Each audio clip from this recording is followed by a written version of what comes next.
할렐루야, 반갑습니다.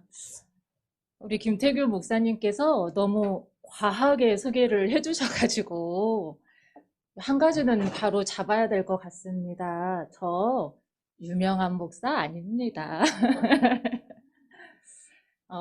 주님께서 오시는 이 귀한 성탄절에 올해는 새벽교회 교우들과 기쁨을 나누게 되어서 참으로 저야말로 영광이고 감사합니다. 귀한 만남을 허락해 주신 하나님과 또 교회, 우리 목사님 감사를 드립니다.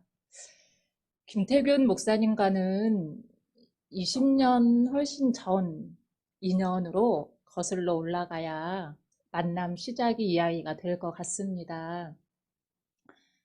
수유리에 있는 한신대 신학대학원 MDB에 입학을 했을 때 저는 전라남도에서 목사님은 전라북도에서 공부를 하겠다고 올라 소위 상경을 했습니다.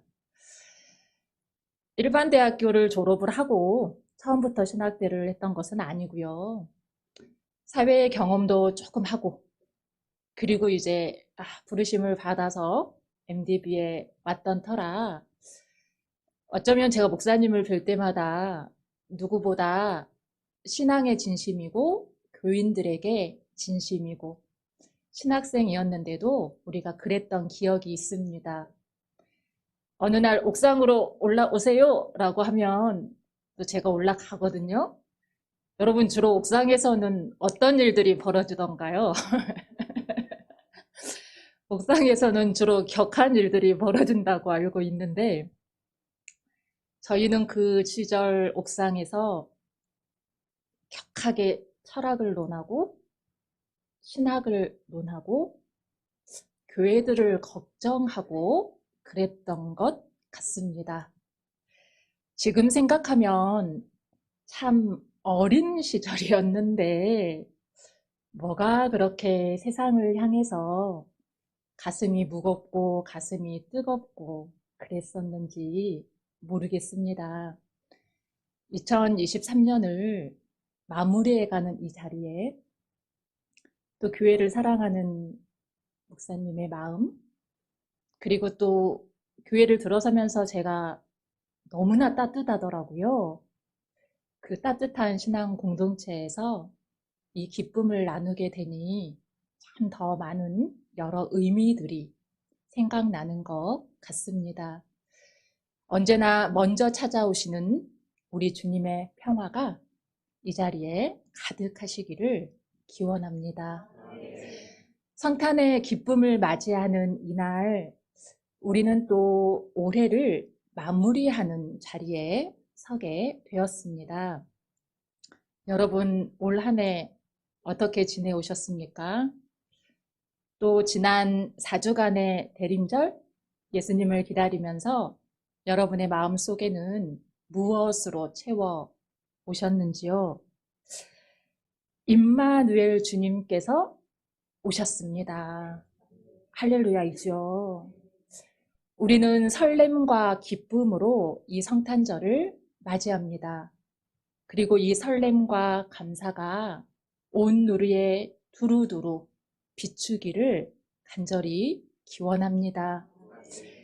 그런데 또 한편 세상을 바라보면 지금도 죽음의 공포에 시달리는 이들이 여전히 있습니다. 오늘 장로님의 기도를 함께 하면서 어쩜 그리 우리 하나님은 제가 준비하는 메시지와 성령 안에 이렇게나 마음 깊이 연결해 주셨을까 또 한 번 마음이 뜨거웠습니다. 성탄절 베들레헴을 떠올리잖아요. 그런데 지금 이 시각 팔레스타인 가자 지구 그곳의 어두운 현상이 그러하고 또 여전히 전쟁 중인 우크라이나 땅이 그러하고 또 오랜 남북의 분열 앞에 서 있는 우리 민족의 분단의 아픔도 그러하고 정치와 경제와 심지어는 교육의 현장에서까지 갈등과 아픔을 느껴야 하는 우리 사회 모습이 참 그렇습니다. 그럼에도 우리는 소망의 빛을 안고 이 자리에 섰습니다. 시편 88편의 고백처럼 흑암 속에서 주님의 기적을 경험할 수 있겠습니까? 망각의 땅에서 주님의 정의를 경험할 수 있겠습니까? 라고 탄식하는 그들에게 찾아오시는 그 주님께 우리 소망의 근거가 있기를 바랍니다. 사실 따지고 보면 거칠어지고 모난 것은 비단 현실의 상황만은 아닐 겁니다. 대립과 갈등 앞에 사는 동안 우리 마음도 거칠어졌습니다. 생명은 온기 속에서 자라는 법인데 냉랭한 세상을 감당해내느라 다소 지쳤는지도 모릅니다. 그러나 또 그럼에도 불구하고 우리는 오늘 기쁨의 노래를 부릅니다. 고통이 없기 때문이 아닙니다. 갈등이 없기 때문도 아닙니다. 평탄한 자리이든 고통의 순간이든 화해의 순간이든 갈등의 번민이든 언제나 먼저 우리를 찾아와 주시는 주님이 우리 가운데 오셨고 임마누엘 하시겠다 약속하셨기 때문입니다. 그래서 신앙은 언제나 우리가 살아가는 현실 너머를 발견하는 힘을 줍니다. 이 땅에 어둠이 역시 있지만 그러나 주님은 그 어둠을 가르는 빛으로, 이 땅에 절망의 시간들이 있지만 그러나 주님은 그 절망에서 솟아오르는 희망으로, 우리 속에 여전히 해결하지 못한 미움이 남아있을 수 있지만 그러나 주님은 미움을 녹이는 사랑으로 우리에게 오셨습니다. 게다가 주님께서 실제 모든 것이 완벽하게 준비된 평탄한 자리로 찾아오신 것이 아니라 고단하고 서글픈 인생의 한 복판에 찾아오셨습니다. 오늘 본문이 그것입니다. 누가복음의 저자 누가는 가이사 아우구스투스가 로마 황제로 있을 때 예수님께서 오셨다고 말씀합니다. 주님의 탄생이 관념적인 고백의 사건이 아니라 세계사적인 시대의 사건이라는 얘기입니다. 우리 삶의 사건이라는 뜻입니다. 아우구스투스 황제는 분열되었던 나라를 통일을 하고 로마 제국의 초대 황제가 되었습니다. 그래서 세상사 역사에서 사람들은 이 시대를 로마의 평화시대라 일컫습니다. 눈에 보이는 현상은 그렇게 로마를 중심으로 세계가 하나 되는 소위 평화인 듯 했지만 그러나 로마에 의한 평화는 모두를 위한 모두의 평화가 아니었지요. 소수층 로마 시민들만이 누리는 평화입니다. 대다수의 사람들은, 백성들은 그들이 살아가는 자리는 말 그대로 불의한 일들이 비일비재 일어납니다. 로마인과 비로마인을 나누어 차별하고 비로마인인 유대인들은 또 유대인 아닌 이들을 이방인이라 부르며 터부시하고 유대인을 결속시키는 그들의 믿음, 종교조차 세속의 힘으로 상징되는 로마의 권력을 빌리려 합니다. 여인은 여인이라 소외당하고 창기야 세리는 또 그렇게 살아간다고 멸시를 당합니다.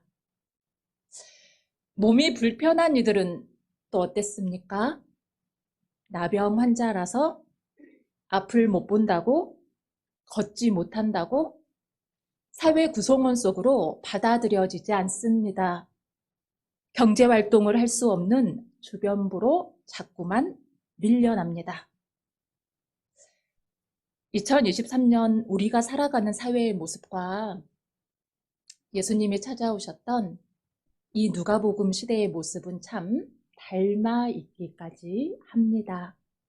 주님은 바로 그런 세상에, 그런 시대에, 그런 삶의 복판에 진정한 평화의 왕으로 오셨다는 사실입니다. 베들레헴 인근의 들에서 양을 치고 있던 목자들. 그들이 주님의 탄생 소식을 제일 먼저 듣습니다. 어두운 밤 들판에서 추위를 무릅쓰고 양떼를 지키던 목자들에게 천사가 가장 먼저 메시아가 오신다는 소식을 전해 주었습니다. 한밤중 그 칠흑 속에서 따뜻하고 부드러운 하늘의 음성이 그들의 마음을 어루만집니다. 한밤중 어둠, 마치 목자들의 고단한 삶을 상징하는 것 같습니다. 여러분, 당시 목자의 삶이란 어떠했을까 생각해 봅시다. 따뜻한 방에서 주어진 음식들을 먹으며 다리 쭉 뻗고 잠을 자던 그런 사람들이 아닙니다. 목초지를 찾아 양무리를 끌고 이리저리 떠돌아 다녀야 했던 이들입니다. 한밤중 양태 틈에서 쪼그리고 누워서 습격할지도 모르는 이리와 늑대를 경계하느라 그들이 잠인들 편히 잘 수나 있었겠습니까? 그런데 사실 역사적으로 원래 이스라엘은 유목민이죠. 아브라함이 그랬고 야곱도 그렇고 이삭 역시 유목민이었습니다. 모세는 양을 치다가 하나님의 소명을 받았고 다윗 역시 목동 생활을 하다 부름을 받았습니다. 그들의 믿음의 조상들이 하던 일이 목자입니다. 이렇게만 보면 이스라엘 민족에게 목자는 고귀한 직업일 수도 있었을 겁니다. 그런데 세상의 힘으로 대두되는 수많은 제국의 역사를 거쳐오면서 신약의 복음서 당시, 다시 말해 로마의 압제를 받던 당시 이스라엘에서 목자들의 삶이란 세리 창기와 마찬가지로 가장 밑바닥 계층의 대표적인 사람들이었습니다. 자기 땅을 갖지 못한 사람들, 소장농보다 더 못했던 사람들, 대체로 남의 양떼를 대신 맡아서 키우던 고단한 이들입니다. 양을 치던 목자들은 안식일이 되었다고 해서 남의 양떼를 맡고 있는데 그 양떼를 놔두고 회당에 갈 수도 없습니다. 그러니 어쩔 수 없이 안식일 법을 어기게 됩니다. 그러면 또 죄인이라 손가락질을 당합니다. 모세 율법에 나온 계명들을 지키기 어려운 삶의 자리로 계속해서 내몰리니 사회 속에서 죄인이라 손가락질을 당하며 따돌림을 받습니다. 가진 것 없고 배움의 기회를 공정하게 얻지 못해서 삶 자체가 고달팠던 이들이죠. 그래서 저는 그 목자들을 이렇게 표현해 봅니다. 삶이 한없이 서럽고 한이 많았을 사람들. 그들이 살아가고 있는 현실의 모습을 보면 천지개벽이라도 하기 전에는 도통 세상에서 무언가 소망을 얻기가 어려웠을 것 같습니다. 그런 그들에게 하나님은 그들이 그토록 오랫동안 기다려왔던 메시아 예수 탄생이라는 그 기쁨의 소식을 제일 먼저 알려주셨습니다. 무슨 의미입니까? 하나님은 복음, 기쁜 소식을 춥고 배고프고 서러운 삶을 살아가는 이들에게 가장 먼저 알려주셨다는 얘기입니다. 생존 앞에서 안락함은 그림의 떡인 삶이 고달픈 사람들, 특히나 믿음이 좋다는 이들에게조차 죄인이라 멸시를 당하던 이들, 깊은 외로움과 쓸쓸함 속에서 하루하루를 정말 견디어 가던 사람들에게 하나님은 제일 먼저 복음을 알려주셨습니다. 게다가 예수님의 탄생 장면을 여러분 떠올려 보십시오. 실제로 예수님은 포대기에 쌓인 어린 아이의 모습으로 이 땅에 오시지 않았습니까? 말구유, 마국간에서 태어나셨습니다. 여러분, 하나님 나라는 새로운 세상이죠. 새로운 세상은, 하나님 나라는, 하늘의 소망은 화려하고 시끄러운 중앙이 아니라 변방에서 이렇게 시작되었습니다. 복음, 기쁜 소식은 힘 있는 자들이 외면한 그 자리, 그곳에서 조용히 시작되었습니다. 제가 이런 말씀을 드리면 종종 저한테 질문을 해오는 교우들이 있으시더라고요. 목사님, 그러면 우리 주님께서는 경제적으로 어렵고 사회적으로 살아가기 팍팍하고 그런 사람들에게만 오신다는 얘기입니까? 그런 뜻이 아닙니다.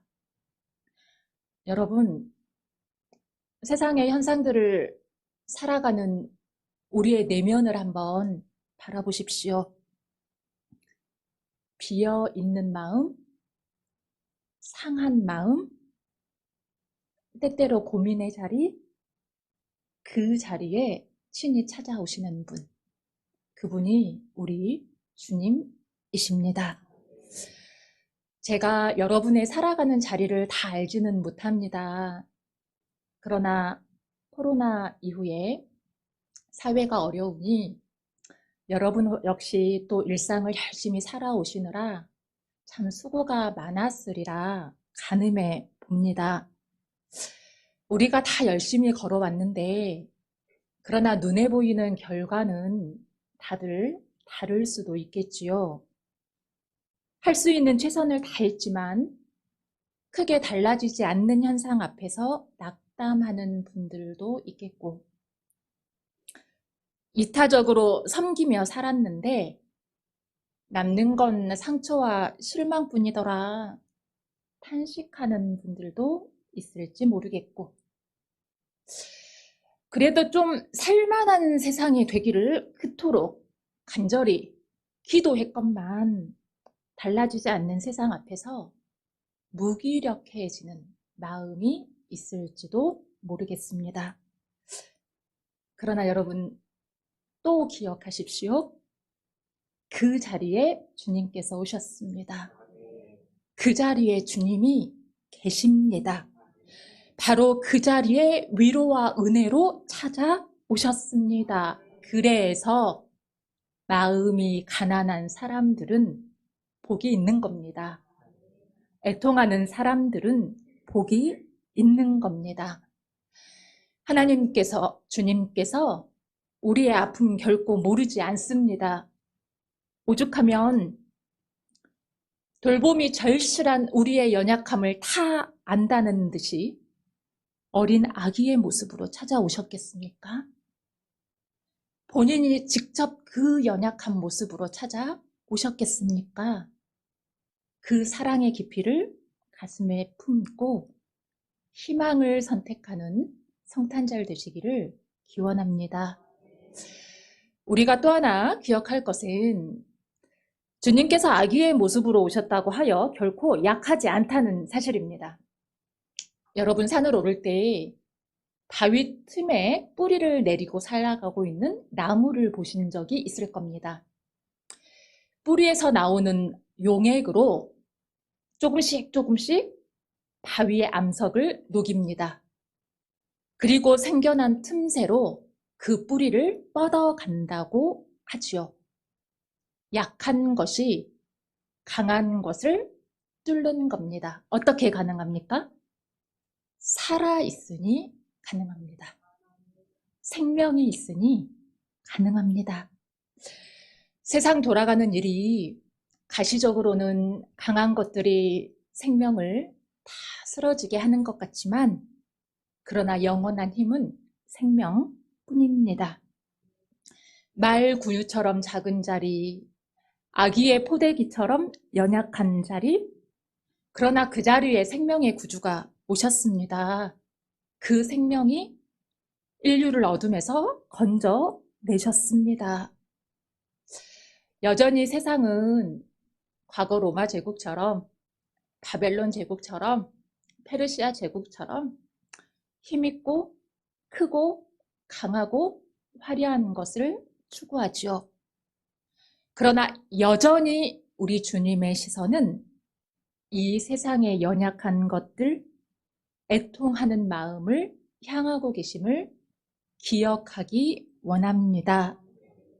그 주님의 시선을 따라가는 이들이 많아져야 할 텐데, 세상을 보면 그렇지 않은 것 같아 우리의 마음이 늘 무겁습니다. 경제적인 어려움, 사회 구조의 막막함, 각박한 현실 등을 이유로 주님을 믿는다는 교회들조차, 신도들조차 종종 그 마음이 냉랭해져 버리는 것은 아닌지 돌아봅니다. 그런 세상을 바라보며 주님은 또 얼마나 외로우실까도 생각을 해봅니다. 지켜져야 할 공의가 이익에게 그 자리를 내주어 버렸습니다. 천하보다 귀하게 여겨져야 할 생명이 효율성과 힘 앞에서 터붓이 되고 있습니다. 그런 땅에서 어쩌면 주님은 그 옛날 로마 시대 베들레헴에 찾아오셨던 그 순간만큼이나 울고 계시는지도 모르겠습니다. 주님께서 오신 성탄절, 감사와 더불어 우리가 그 주님의 마음을 헤아려 새로운 존재로 다시 일어나는 출발점이 되기를 소망합니다. 믿는 이들이 서 있어야 할 자리를 재확인하는 날이 되기를 바랍니다. 구유를 향해 달려가는 이들이 많아지고 아기를 가슴에 품어 안는 품들이 늘어나기를 기원합니다. 그러기 위해 작게는 내가 먼저, 우리가 먼저 가슴 한켠에 하나쯤 품고 있었던 날카로운 것들 다 내려놓았으면 좋겠습니다. 우리가 먼저 서로의 약함을 보듬어 안고, 우리가 먼저 서로의 무거운 짐을 나누어서 지면서 그렇게 서로를 존중하고 존경할 수 있기를 간절히 기원합니다. 더 넓게는 세상을 향하여서도 마찬가지입니다. 오늘 우리가 찾아가야 할 구유는 어디일까요, 여러분? 포대기에 쌓인 아기는 어디에 있습니까? 양치던 목자처럼 고단한 우리 삶에 찾아오신 주님께서 지금 우리와 함께 나아가자라고, 향하자라고 말씀하시는 곳은 어디일까 말입니다. 세상에는 여전히 누군가의 도움이 없이는 설 수 없는 사람들이 있습니다. 차가운 거리를 떠도는 실직자들, 교육의 기회, 배움의 기회에서 배제된 이들도 있습니다. 전쟁의 폭력 앞에서 희생당한 이들이 있고, 시대 상황 속에서 억울하게 죽음을 맞이하고 고난을 받는 사람들도 있습니다. 먹고 살기 위해 굴욕을 당하면서도 저항하지 못하는 서글픈 사람들도 있고, 마음의 상처와 우울감으로 깊은 나락에 빠져있는 이들도 있을 겁니다. 그들에게 밖에서 신나게 울려 퍼지는 캐롤이 어떤 의미이겠습니까? 그들이 밖에서 보이는 화려한 크리스마스 장식의 불빛이 무슨 의미이겠습니까? 우리의 기도가 그들을 향하기 원합니다. 어차피 세상에는 희망이 없다고 그렇게 냉소적이지 맙시다. 우리 주님 그런 땅에 찾아오셨지. 연약함이 무엇인지 친히 직접 몸소 입고 찾아오셨지. 그 주님이 우리와 함께 하시지. 이 믿음의 끈을 붙잡고 우리 신앙의 품을 넓혀갈 수 있기를 기원합니다. 2023년 성탄절은 연약한 모든 자리에 주님의 평강이 함께 하시기를 바랍니다. 임마누엘 하시는 주님 앞에서 다시 새로운 모습으로 일어서기 원하는 교회 이름 그대로 새 빛, 새로운 빛이 될 새빛교회 우리에게 하늘의 평화가 임하시기를 기원합니다. 더없이 높은 곳에서는 하나님께 영광이요, 땅에서는 주님께서 좋아하시는 사람들에게 평화로다. 오늘 우리를 찾아오시는 주님께서 우리 역시 누군가에게 복음, 기쁜 소식이 되라고 다시 보내십니다. 그 부르심에 기꺼이 응답하여 우리의 일상을 구주 탄생의 의미를 차곡차곡 쌓아가는 하나님 나라로 세워가시기를 주님의 이름으로 간절히 축원합니다. 기도하시겠습니다. 낮은 자리에 찾아오시는 하나님, 우리의 기쁨이 되시는 주님을 찬양하며 그 은혜에 감사드립니다. 한밤중 들판에서 양치는 목자들에게 복된 소식이 되어주신 것처럼 어두운 시대를 살아가는 우리에게도 기쁜 소식이 되어주심을 믿으며 감사합니다. 하나님은 메시아를 보내주신다는 그 옛 약속을 잊지 않으셨습니다. 구원을 베풀어주기 바라는 애타는 기다림을 외면하지 않으셨습니다. 오늘 기다리던 그 메시아를 새빛교회 교우들 개개인의 삶에도 보내주심을 믿사오니 주님 우리를 소망 가운데 더욱 견고하게 하옵소서. 이 시간 찾아오시는 주님을 삶의 복판에서 기꺼이 맞아들이게 하옵시고 우리 속에 이미 계신 주님을 슬픔 많은 이 세상에 전하며 살아가게 하옵소서. 언제나 먼저 찾아오셔서 평화 주기 원하시는 우리의 그리스도 예수님의 이름으로 기도드리옵나이다. 아멘. 이제는 언제나 평화로 먼저 찾아오시는 우리 주 예수 그리스도의 은혜와 넓은 품으로 긍휼히 우리를 바라보시는 하나님의 크신 사랑하심과 갈 길을 세밀하게 동행하시며 우리 속에 역사하시며 교통하시는 성령님의 은혜가 성탄절 주님의 탄생을 삶의 한 복판에서 새로운 의미로 안고 새 빛이 되어 나아가기 원하는 사랑하는 새빛교회와 교우들의 가정 머리머리 위에 이제부터 영원까지 함께 하시기를 간절히 축원하옵나이다. 아멘.